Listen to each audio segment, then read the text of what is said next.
សមត្ថកិច្ចរំដោះជនរងគ្រោះ13នាក់ក្នុងនោះស្ត្រីជាអនិកជន5នាក់ដែលឃាំងក្នុងហាងការ៉ាអូខេមួយកន្លែងនៅខេត្តកំពង់ធំ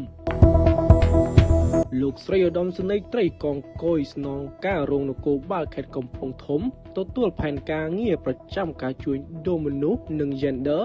និងសម្របសម្រួលនីតិវិធីពីសាលាដំបងខេត្តកំពង់ធំ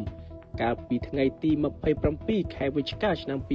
2025បានដឹកនាំកម្លាំងចុះបង្ក្រាបករណីសញ្ចារកម្មហាងការ៉ាអូខេមួយកន្លែងជ្រកក្រោមយីហោម្លប់លៀបស្ថិតក្នុងភូមិដងឃុំបាឡាំងស្រុកបារាយខេត្តកំពង់ធំ